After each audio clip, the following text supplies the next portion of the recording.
Hey, Eric Backer, thanks for coming back. Is it possible to prevent food sensitivities? It is. It is possible. In fact, I've helped prevent food sensitivities with many, probably thousands of people over the years by guiding them into the correct ways of eating and eating food, and also trying to live around, eating good food. So, in my son, for example, I helped to prevent a lifelong problem by really early on establishing the fact that his tummy couldn't tolerate cow's milk when he was about, I don't know, under a year of age. It really helped him, and we moved him away from that.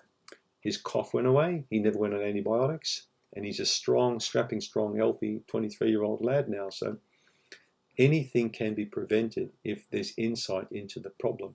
All right? So if you are eating a particular food and having a reaction to that food, especially if you're not feeling well after you eat the food, regardless of whether it was an hour or a day, you need to identify that. Try and think, what food was it that made you feel that way? Make sure you understand that connection between the meals and eating, and also the gut and how it feels, and the flow-on effect of the bowel motions. So once you've established that eating certain foods makes you feel a certain way, you'll understand that you can always feel that way by eating those particular foods.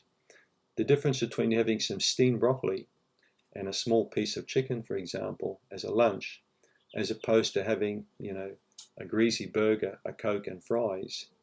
Now, if you put two people side by side and watch them eat that repetitively, look at how that person functions after, their energy, their brain, but also go to the bathroom and see what comes out the following day. You'll know exactly what I mean, all right? So the quality of the food will dictate the type of reaction that you get. Okay, healthy basic foods like spinach, eggs, broccoli will produce, with healthy people, a good outcome. But even if you get a healthy person and put them on a shitty, crappy diet, they're not going to feel great, and they're certainly not going to feel, fantastic the following day. So it's all about observation, understanding that concept.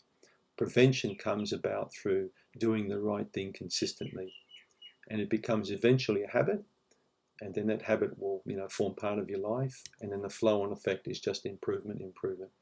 There's no difference between spending money and saving money. People who habitually save end up with something nice. People who habitually spend end up with nothing. All depends on those actions in that intermediate time and what you're doing. So by consistently making the right choices, you'll find that's how you're going to prevent food problems. Looking at how you are emotionally around food, the selection of foods, when you eat, the quantity of foods, the quality of foods, this is how you can prevent a lot of food problems. Even more so if you've got insight into medications and understand the concept that antibiotics, it's basically anti-life. So swallowing something that kills life every day, it's not really going to help you a lot in the long run, is it? Any more than an Amex card with 30% interest is not going to help you in the long run. Same difference. Prevention is common sense and insight, something that I really would like to see a lot more in people these days. Thanks for tuning in. See you in the next video.